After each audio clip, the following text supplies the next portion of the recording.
Da da da!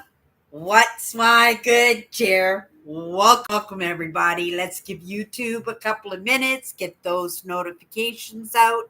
In the meantime, if you've never met me before, hi, I'm Cindy. I explore the inside and the outside.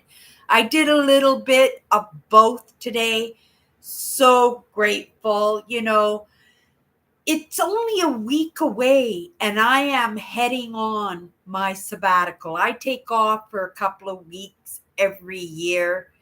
This year, I didn't think I was going to manage to get on my trip just because of life circumstances, my own choices, and choices for myself and choices that for my sisters, I would never leave. I was saying to my sisters, I would never go away on a holiday or a trip if I thought that there was something crucially wrong with one of my sisters, that there was some kind of conflict that was going to impact them or their families.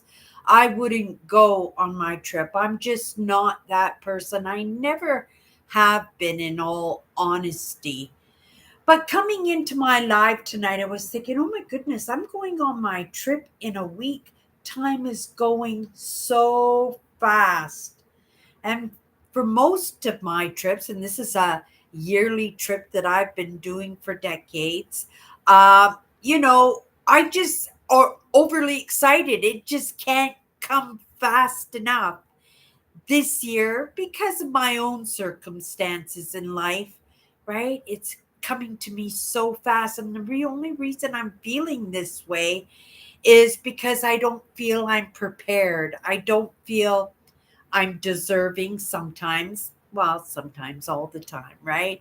Being a highly sensitive and being empathic, right? We are always very sensitive that way, and we don't normally have selfish views for our own benefits, but it is in that self worth that we get because we're paying so much attention to what other people think, what other people feel about us, right? It's just our nature to be that way. And, I think for the most part, it's not anything that we can overcome. This is something that has been ingrained on us so deeply, maybe harshly, uh, but for a very long time. And we know it's in the repetitiveness that we take on aspects as our own, as a way of life. And, I've done a lot of work, a lot of going back into my past and hashing over a lot of experiences, a lot of mindset, a lot of limiting beliefs. I have gone in and looked at different coping mechanisms I've had, and I've been able to, I don't know if I can say overcome, but I think, for the most part, I've come to understand and I've come to realize and accept certain aspects of myself and been able to, well, accept myself for who I am. I never was truly a bad kid, but I don't think necessarily that was through my own choice. Again, it's a lot of that, paying attention to what other people feel about me, avoiding conflict, and not wanting to stir the pot. I've come to realize a lot of those aspects of myself, they're there forever, right? But I have found ways to accept myself. I have learned ways to live with myself, and I've come to understand other people, which has made it a lot easier for me to accept me for who I am, for the things that I've been able to resolve, the things that I have not been able to resolve, and maybe things that I have will never ever be able to resolve in my life, right? But any kind of movement I can make for myself is a little bit that I can take out of that weightness of those problems that have stalled me in movement, right? In creating the best human being I possibly can, right? Enjoying my life, realizing that, a lot of those issues that I had were kind of self inflicted. So it's going to bring me back to a little bit of a story in my growing up. My dad was big on quotes. The household basically was run on quotes, and there were a gazillion of them. A few examples: two wrongs don't make a right. If you don't have something nice to say, don't say anything at all. Oh my goodness. But one of them, and I believe it was a Bible quote. I could be wrong in that, but it was something that was used all the time, right? And that was, do unto others as you would have them do unto you. I didn't want to do anything wonderful for others as a small child, as a preteen, as a teenager, as a young adult, even into my 30s and 40s, right? And this is something that caused me a lot of pain because I didn't want to do unto others as I would want them to do unto me, because I didn't feel they were deserving. I always felt growing up that, in that rejection, in that dejection, in that, ah, there was a lot of rejection in my life. There was a lot of projection in my life. I believe there was a lot of unkindness, a lot of betrayal. I'm going to have to say abuse, right? In different aspects, whether it was within my own dynamic family or outside of it, in school or with strangers, right? And then my father expected me to do unto others as I would have them do unto me, or do unto me, right? And when he was around, right? When my mother was around, I would practice that because it was expected in the household. But outside, when I wasn't, being directed by my parents, where there wasn't anybody watching over my shoulder to make sure that I was living and working with these household rules, which were just quotes. I believe they were put in place in good faith because, my father knew that I was struggling, right? He knew I was struggling and he was looking for solutions just as much as I was. But I didn't think this one quote was something that anybody deserved outside of my family. Like, there was just so much unkindness, and I didn't want to give a prize to somebody who was treating me badly or spoke badly of me, or or just in that rejection, or that little bit of looking down on me and stuff. There were so many aspects of my life that when I was interacting with other people, right, I didn't want to be kind to somebody who was not kind to me. And that was the truth. As I woke up to some of these ideas, as I started moving into the lessons, right? As I was putting my life back together, this quote came across my path again. Not as a quote, but as a list of recommendations. And what that was, I was trying to get back into the workforce after my marriage fell apart. I was having a really hard time in keeping my jobs. It's something I recognized right away because I've always been able to hold on to a job for decades, right? And all of a sudden my marriage falls apart and I just did not have that passion. I just didn't care enough about myself to even put in an effort in any job. And if anybody even looked at me the wrong way, right? Give me the side eye or snickered or rejected me or any of those things that I had to endure again as a child, as a preteen, as a teenager, as a young adult, and even as a mature adult, right?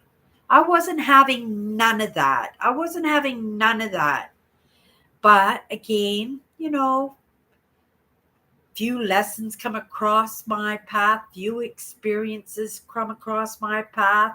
COVID happens, and I find myself in a most desperate situation. And again, we were talking about it a little bit about it yesterday. I would, or maybe the day before, I was just grabbing on to all kinds of lifelines in order to just stay afloat, just to survive, because I was that girl. I never gave up. I'd adapt and conquer, but I wasn't giving to anybody who wasn't giving to me. And that is the truth. And that's kind of a something I feel bad about. I really actually feel bad that, because my dad took these quotes very seriously in our household. And I didn't. Right? Like I said, I had no intention and no use in using, right? Do unto others as you would have them do unto you. No, I wasn't going to have any of that. But then again, in finding myself and having difficulties in making any kind of little bit of movement for myself, I really struggled. I crashed really hard and it was really, really scary, right? The only people I cared about was my family, but they were holding me up to their own best abilities. And for them, it was becoming very frustrating because I didn't even want to take care of myself. I just wanted others to take care of me, right? So I got into a work program. Again, like I said, I couldn't hold on to jobs. I just didn't care. But, it was COVID and I was losing the roof over my head. And if I didn't figure out something, I was going to end up on the streets. I was going to be a homeless person. There was no doubt in my mind. I had so many creditors after me, right? And I didn't care about myself, in all honesty. I didn't. I let myself go to pot like in every aspect of my life. I didn't care.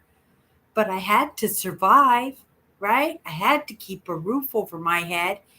And it was a very scary time for lots of us during right the early 20s. It was very scary. We were all in desperate situations, but it was sink or swim. And so grateful, by that time, got into the mindset and I was, you know, taking some of these ideas and I was working with them. And, I decided I'm just going to give this a shot. whatever job I end up with, I'm just going to give it everything, everything I have.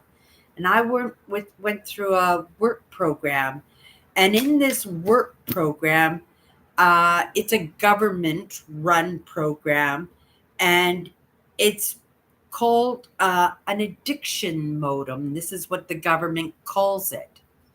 But because I had already been in the mindset lessons, I recognized it immediately as mindset. It was mindset, but with a different name. They were calling it an addictions modem. And I found that very curious. But at the same time as finding it very curious, I'm just going to take out my notifications here.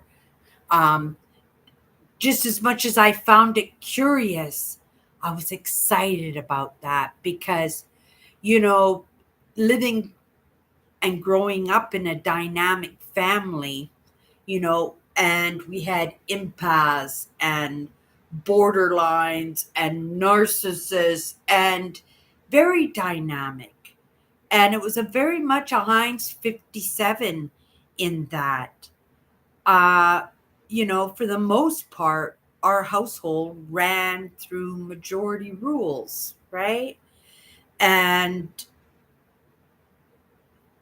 there was always, I second that, especially on the narcissistic and borderline uh, um, members in my family, right? I didn't have a chance because if I had an idea, it would just be shot down because, right?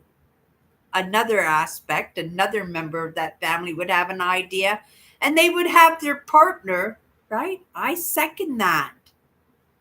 So it was kind of that idea that because I had already been in the mindset and I was already in the lessons and I was already making some movement for myself, right? And I was recognizing the positive aspects of being in mindset, that when I went into that employment program to help me find a job, and I went through that government program, that, right, that addictions modem, that was kind of the, I second that. You know what I mean? Because I recognized it right away as mindset. I got into a job, and that job, I really didn't want to take it. I felt it was a little bit beneath me. It was a little thrift store. And I wanted to be in service because I've been in mindset already.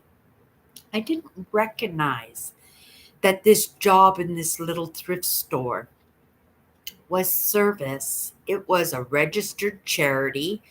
And that was one of the reasons I had decided to give it a shot because I tell you, I didn't want to go. I was in the counselor's office bawling my eyes out. I didn't care. I just wanted to go to a job where I could do service. I wanted to go to like the Red Cross right, to a real charity.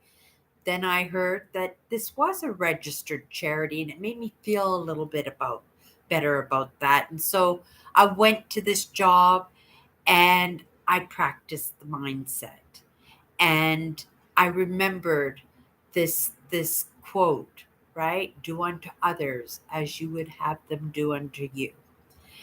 And I practiced that right away. I went into that job and I was determined to make this job be my very last job. I was going to hold on to it until my I retired, right?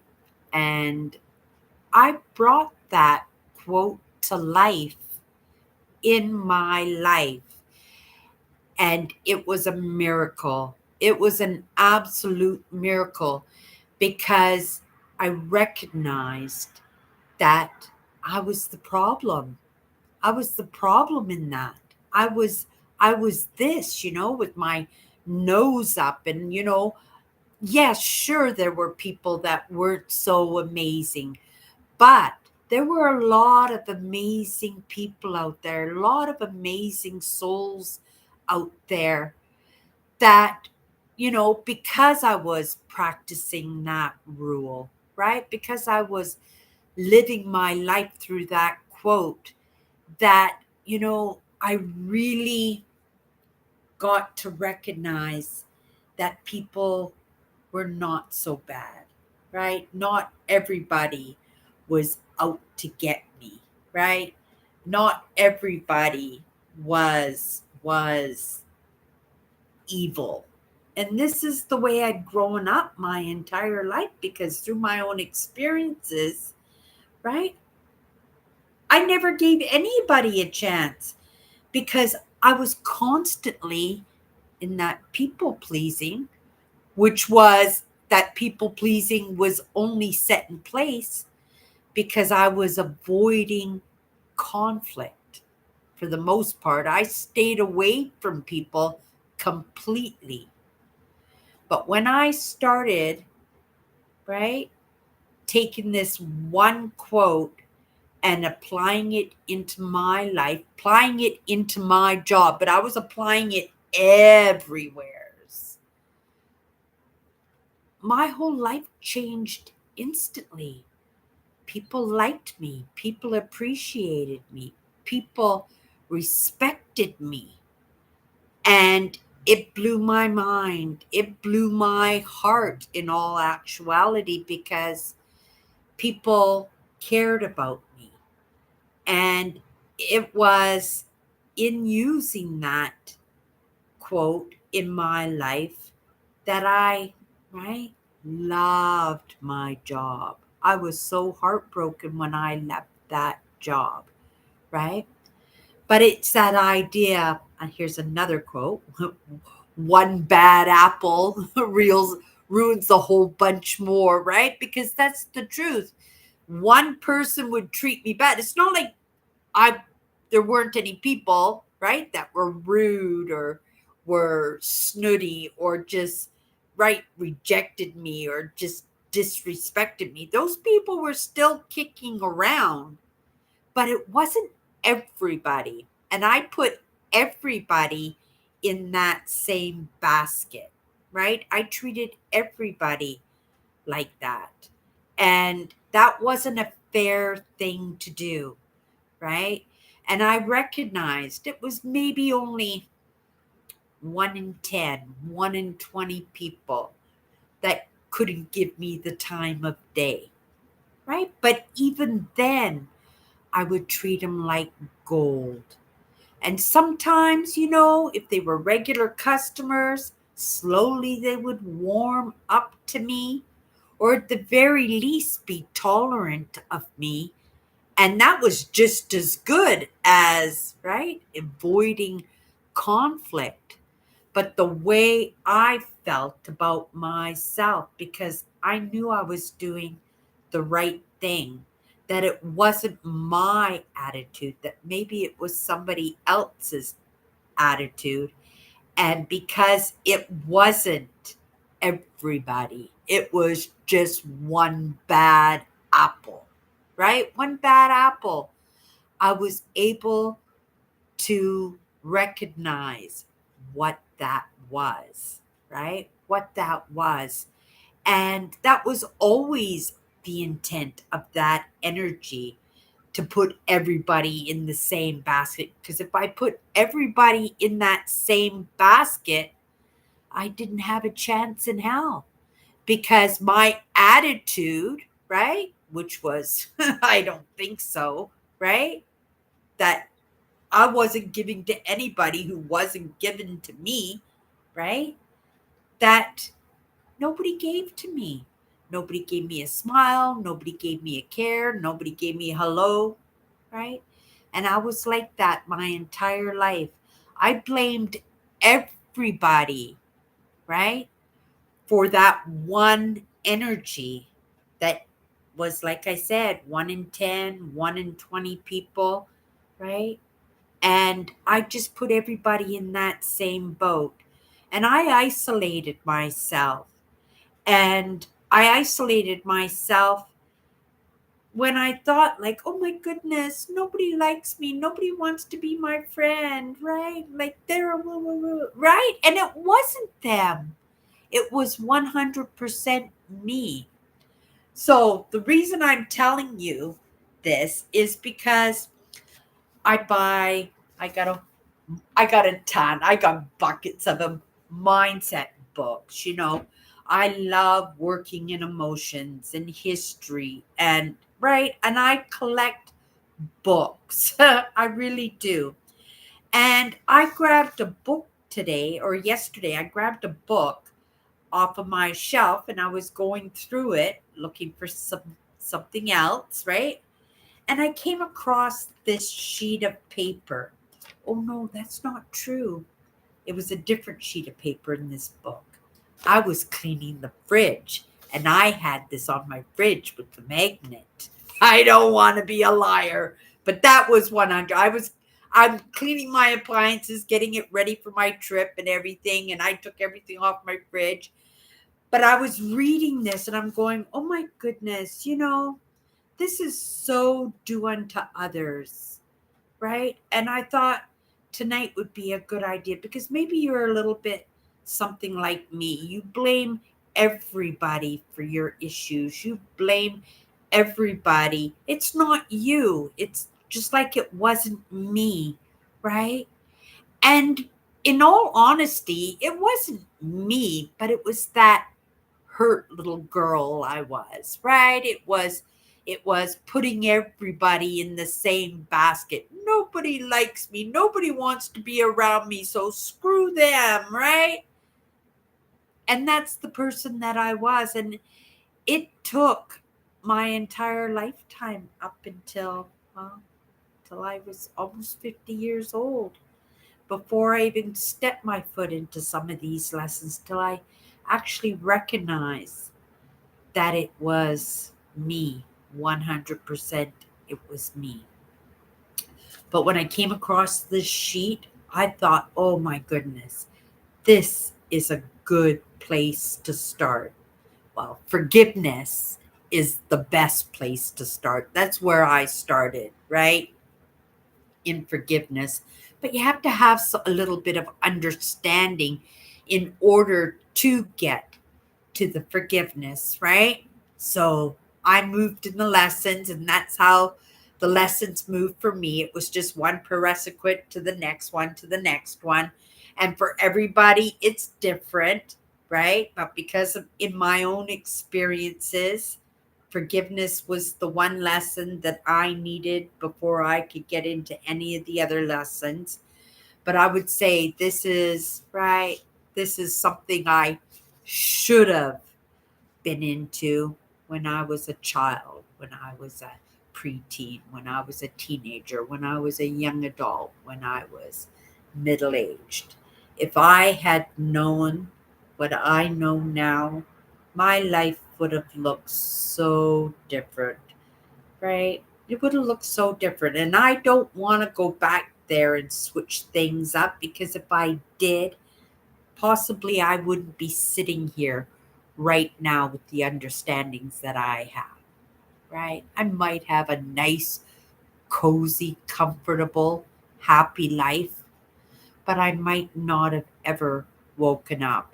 And waking up to these understandings has actually maybe not done so much for Cindy herself, but those other parts of me that I believe are going to be coming back will have a better understanding as to where I got it wrong, or maybe epigenetically, every generation going back for how many generations got it wrong.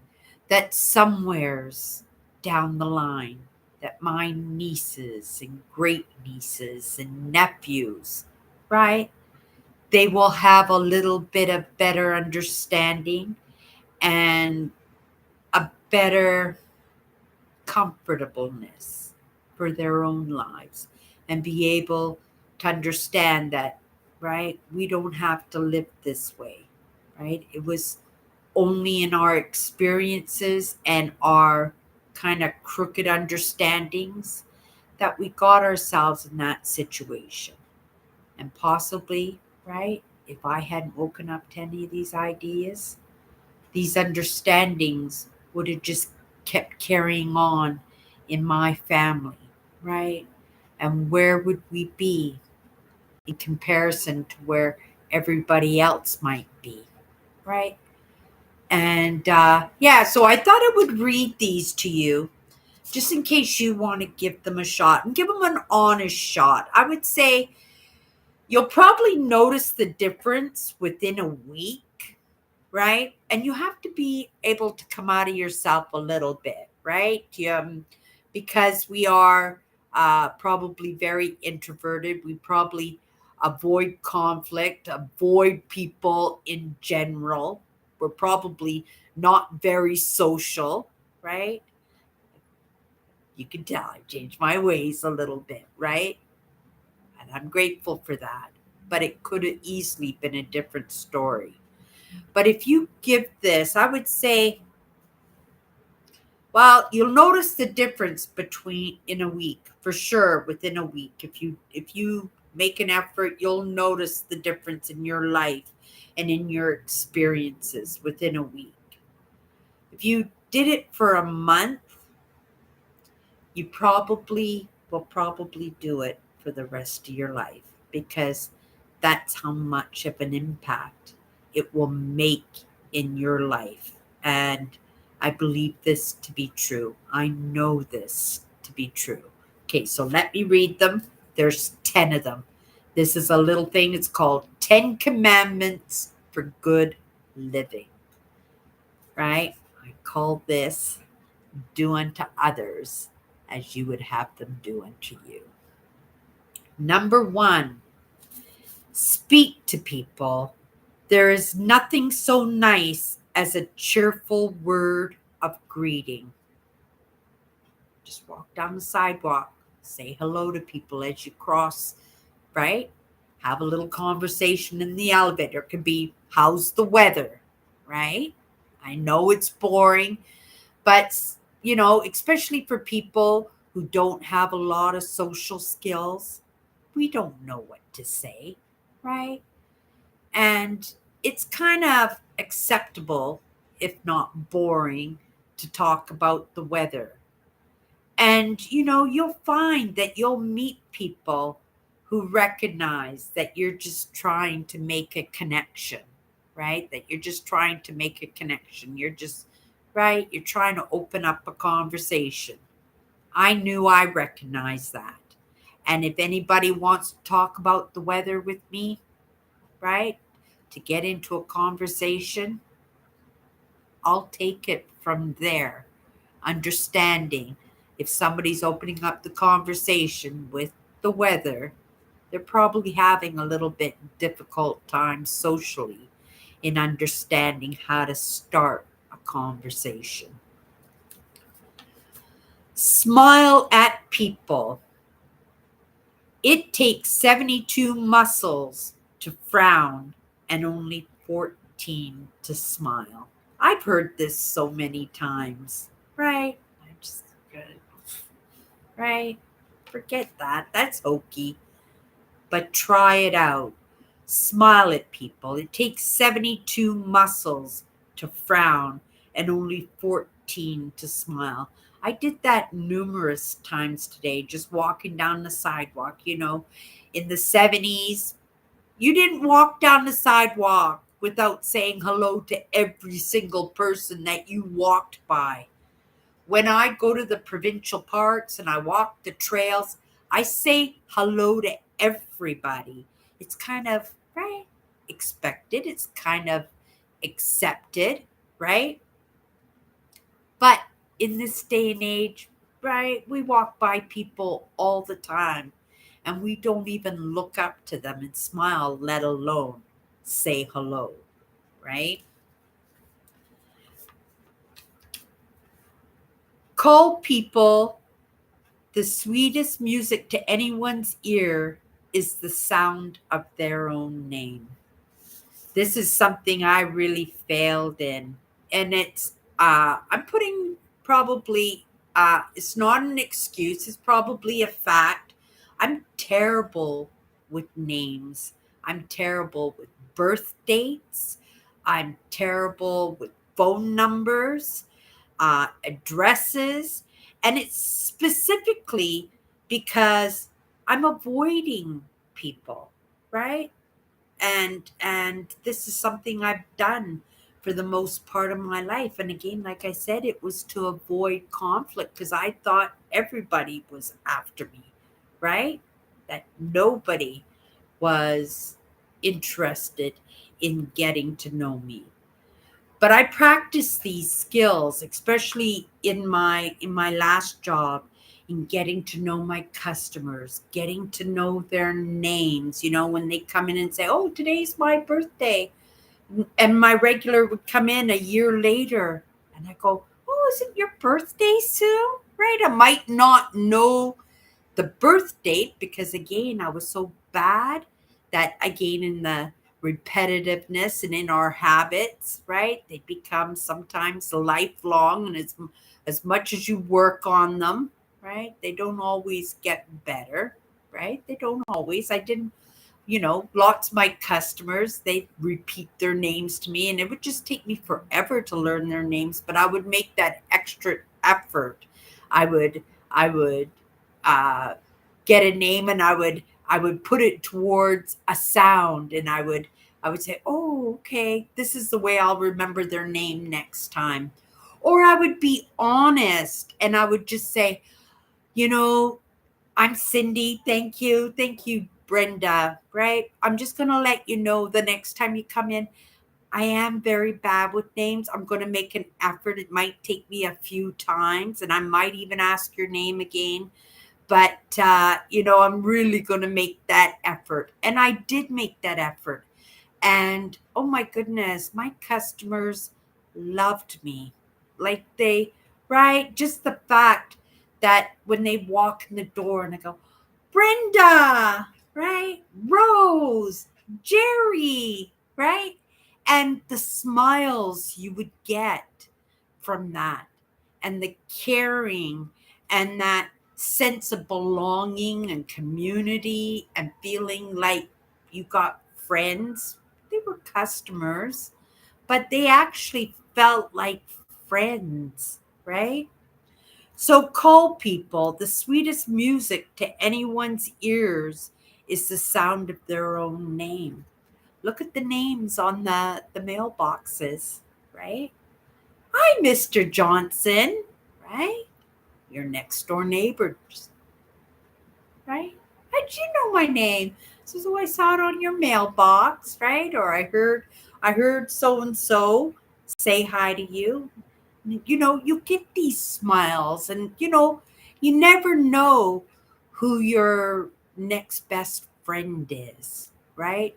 Who your next rescuer is when you've burnt the toast and the fire alarm has gone off, or forgotten your keys and somebody's got to crawl in the window for you, or who your next husband or wife is, right? Maybe it's that Mr. Johnson that you said, "Morning, Mr. Johnson. How's your day going?" Right? And that could have been my husband number two. Okay. Be friendly and helpful, right? If you would have friends, be a friend. This is this is it, right? This one saying, "Do unto others as you would have them do unto you." This was my understanding because it was my attitude that I didn't want to, right, do unto others, right? It was just my attitude. It was probably fear. It was probably some anger in that, and resentment, because why would I want to be nice to somebody who wasn't nice to me? Again, putting everybody in that same basket when there are so many beautiful, wonderful people out there, and that's the truth, right? Be friendly and helpful. If you would have friends, be a friend. Be cordial. Speak and act as if everything you do is a genuine pleasure. It took some time before I recognized, oh my goodness, this worked. Oh my goodness, it was me all the time, right? Oh my goodness, this is so much fun. Oh my goodness, I got friends. I got people who care about me. I got people who miss me when I'm not around, right? People who respect me, and depend on me and listen to me, right? Because they believe and trust in my judgment. That was so new to me, right? I'd grown up with narcissists and borderlines, right? So it was like all the time I would get these jobs and I would work myself up to the top. I worked myself to supervisor, manager, just to run the show so I wouldn't have somebody breathing down my neck so that I could call the shots, right? But to actually have somebody seek my opinion, seek my advice, right? Look to me for guidance. That was amazing. And that's something I had always wanted in my entire life. And all I had to do was do unto others. Oh my goodness.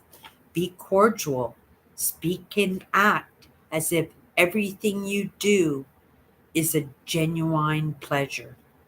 And after a while, it was a pleasure. It wasn't acting, it wasn't pretending, right? It would have been uncomfortable in the beginning. It probably wasn't something I wanted to do, right? Being that introvert, being that avoidant that I was. But once you're in it and once you see the magic of what you can accomplish in that, it becomes a joy. It becomes a part of your life. It just does. Like I said, if you do this, after a week you'll notice the difference in your life. Maybe after a month you'll say, "Oh my goodness, this is a part of my life." Maybe it'll take a couple of more months and you go, "Oh my goodness, this is so amazing. My life has changed. I can't wait to get to work. I wonder if Brenda's coming in or Joe's coming in. I hope Joe's okay. He said he was going into the hospital last week. I hope that operation went well for him." And then you remembered the next time he came in and you go, "Oh my goodness, I'm so glad to see you. I was so worried for you. I was wondering how that operation went. Joe, it's so amazing." And Joe just smiles because you cared enough to ask after him, that you actually were listening when, he told you his name, right? You were actually listening when he told you he was going into the operation. Right? You might not remember what kind of operation he had, but you remembered, right? But maybe you did remember he was going in for hip surgery and you mentioned it, right? And then he feels that somebody cared for him because maybe he was just a reflection of you, right? Maybe he's an introvert. Maybe he avoided people because he didn't want to be in conflict. Maybe he was disrespected and rejected and betrayed and put down all his life and he had given up, right? That he wasn't going to do to others, right? In what he would like them to do for him. Because, right, why would he want to? And he learns why he would want to, right? Oh my goodness. I wish I lived by this when I was a kid, right? It was in the household. It was something that was quoted, I would have to say, every single day. My dad loved his quotes. Okay. Be genuinely interested in people. You can like almost everybody if you try. This was something that I learned when I was working in the bars. I wasn't woken up to any of these ideas. I wasn't really practicing this, but I was, you know, why would I be nice to somebody if they're not nice to me? I worked bars and nightclubs. Everybody go to bars and nightclubs, and they were just having fun, right?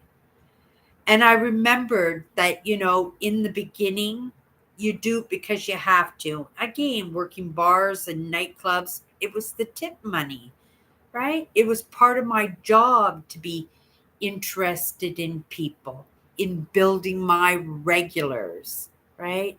And taking an interest in them, right? Would mean that I would bring more money home. In the beginning, I didn't do it because I cared. But again, in making regulars and people coming in because they were wanting to have fun, it made me have fun in my job. It was another job that I absolute because in all honesty, I loved people. I didn't realize how much I loved people only because people didn't love me. So I didn't even try. I was such an avoidant my entire life, right? But it's so true. You can find a commonality in everybody. Joe, you love chess? Oh my goodness. I was the chess champion in grade 7 in the Peace River district. And that's the truth. Oh, I love chess. It was something I did with my dad, right? Me and my dad played chess together. He taught me how to play chess, and we played together. And I joined the chess club at school. And yeah, I got pretty good at chess. I haven't played chess in years, but I was pretty good at it. But you can find commonalities, but it's a matter of taking an interest in somebody and listening and just not talking over them, but listen so that they can reveal their interests. Oh my goodness, you love camping? I love camping too. What? You have a beagle dog? My Uncle Joe had a beagle dog, right? And just take an interest in them and finding those commonalities, right? And it's awesome the way that we can open up in our lives, and that's the truth. Because once I took this one quote, do unto others as you would have them do unto you, right? Just like what I'm saying here, because this is kind of the same thing, right? This is just somebody else's ideas, but they're great, right? I use these consistently in my life.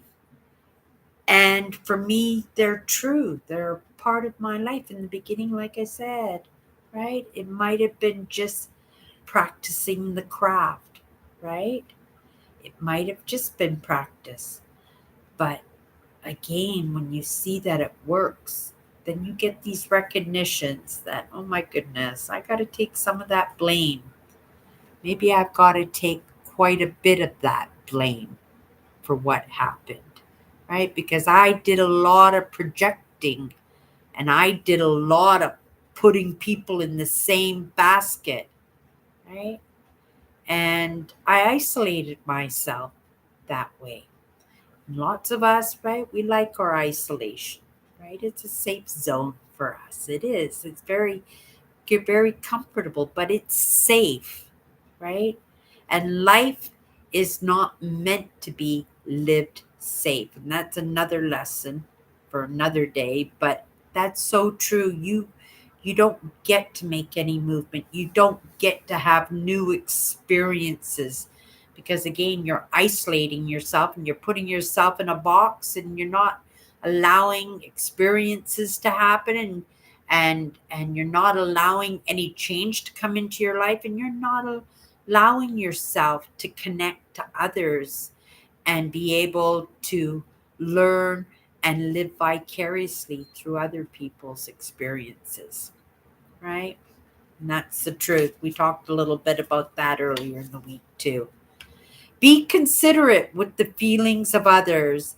There are usually three sides to a controversy: yours, the other fellow's, and the right side. And that's the truth, too. But remember what I said when I first came in. In my family, there was always somebody to second that. It's a very narcissistic trait, right? If there's a narcissist in your family, guaranteed they have a regular acquaintance that hangs out within that family, or they have another family member, or they have their golden child, which was the case in my family, who would always be that backup to say, oh, that's true, right? I saw it. I experienced it. Yes, she said that, right? Yes, she did that. And that's the truth. But sometimes you have to ignore that, right? And the truth will always reveal itself, right? Once you start revealing yourself, you just have to show to others the person that you really are.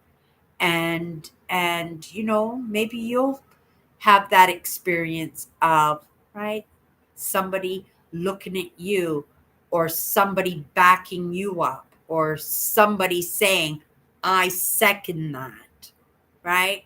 I saw it. And that's an amazing feeling, to know that somebody's got your back, right? Because nobody, right, nobody my entire life had my back, but I didn't have anybody else's back at the same time, right? Except within my family.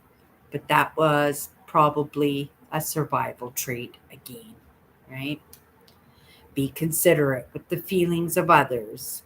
There are usually three sides to a controversy: yours, the other fellow's, and the right side. The right side will always reveal itself, right? It always will. Be alert to give service. What counts most in life is what we do for others. Oh my goodness. First thing that came to my mind, working in that little thrift store, is when the homeless and the destitute would come into the store, and they'd be embarrassed and they'd ask for socks or underwear, or a new shirt or a winter jacket. And you know those little things that we were able to do for our customers, right? It was one of my favorite things. Again, over COVID, things got really bad, and the homeless, right, they did feel like they were being picked on, and they went right into survival mode too. And middle class and low incomes became resentful, because again, they got to eat. They're going into grocery stores, and they're just, right, they're cleaning the shelves and not paying for it. So, right, us as the taxpayers, the prices of everything goes up, and right, and we don't have anything nice to say about the destitute, the people who are truly struggling, people who don't know better, right, that are doing anything they can in those lifelines that are just available to them, and right, adapting and conquering and doing what they're doing. They just don't have that opportunity. And I've had so many interactions, and I'm going to say relationships, right? Because I understood how close I got to being in the same situation as they were. But luckily, right, I got a few lessons under my belt, and I was able to get a little bit of understanding. And in that understanding, right, I was able to pass that along. And that was a service. That was a service in itself. And there was lots of that. I was able to recognize people's needs and be able to, you know, point things out to people or offer them things. Working in that store and having a roof over my head, I now had money, right? And my purchases were so inexpensive because, right, I was getting such great deals. I didn't really need anything other than groceries and my few house bills paid for that I was able to do for others. And that was something very new to me. And it brought me such great joy. It, right? Even if it was just a Christmas card, right? And even here and some of my crew that hang out with me, I have been able to make really close relationships with them over the years. And we have done those little gift packs and exchanges and stuff. And I've had that opportunity to give back other than that little drummer girl way. I call it little drummer girl because the story of little drummer boy, right? He didn't have a gift, and the three kings had all these gifts, and everybody was bringing gifts, and he didn't have anything except his drum, and he played his drum for them as a gift, right? You don't always have to have money to give back. And that was a lesson. Well, I learned that lesson in a way because in that people pleasing, I was always giving my stuff away. Oh, you like my jacket? Here, take it. My jacket, 40 below zero. I don't have a jacket now, but they got a jacket, right? But not realizing that not everybody appreciated everything that you did for them, right? It was a lot of take for take. And that's a truth. We all devoured each other in those relationships, right? They were still relationships, but they weren't healthy relationships. And these are the kind of relationships that I'm trying to resolve within my own family. And I think, being that example, right? That's what rubs off. I love my family. We have all done so much changes in our lives in the recent years. And right, and some of it is not so good. Some of it is absolutely amazing, and you could tell that going down for generations, that stuff is not going to happen in our lives anymore, right? Right? Me quitting gambling, my dad, right? He hid that he drank. I had no idea that my dad drank until after he passed away. And I learned that from my mother, who said that he just didn't want his kids to see that. And because us kids never saw that, none of us kids are drinkers, right? Maybe a little bit socially. It's not like I've never been drunk, but right? I got bottles in my fridge that I'm ready to throw out because I'm right. They're so old. I don't know if they've gone bad or what, but they're still in my fridge because they're alcohol, and I hear alcohol never goes bad, so I keep it. But I'm not interested in that. I can't remember the last time that I've been drunk. It's been a very, very long, long time. Okay, you guys, going to get this short. Two more. Be alert to give service. What counts most in life is what we do for others.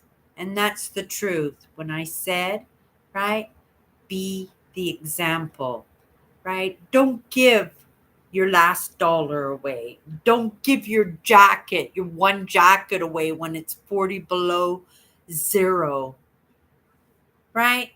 But give service. You can hold the door for somebody. You can say, have a nice day, Or, oh, let me take your bags to your door for you. Do you need a hand with that? Right? You can do that. And it makes all the difference in the world, right? Be alert to give service. Pay attention, right? Not everything needs the dollar. Not everything needs that one jacket that you have. Sometimes it's just your time. Sometimes it's just an ear. Sometimes it's just a shoulder and not even a word, but somebody just crying and getting it out of their system, right? Sometimes sometimes people just need somebody to recognize that somebody's having a bad day and is paying attention to those looks. I get it all the time. People say, "How did you know that? Did you hear it in my voice? Did you see it in my face?" Right? Did you see it in my actions? Maybe.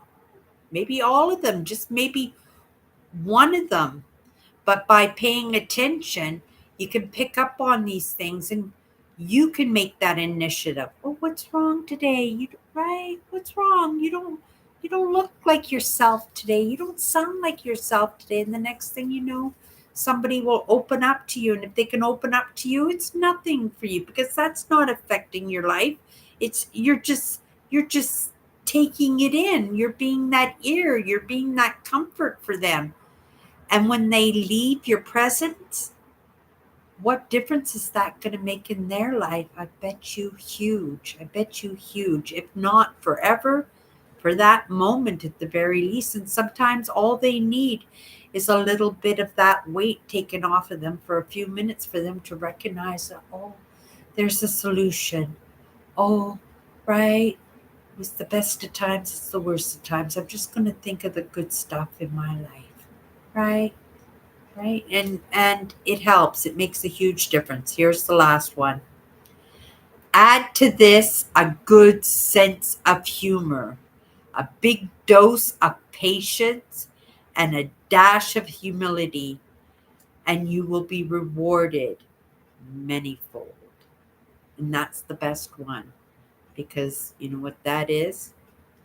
Do unto others as you would have them do unto you. Okay, you guys. I hope that's a good one because you know what? I came into this with that lesson in forgiveness. It was the lesson that I needed most in the moment. And it was the one that impacted me enough that it acted as the prerequisite to the next lesson. But if I had come across this paper as the next lesson, it would have been the next lesson.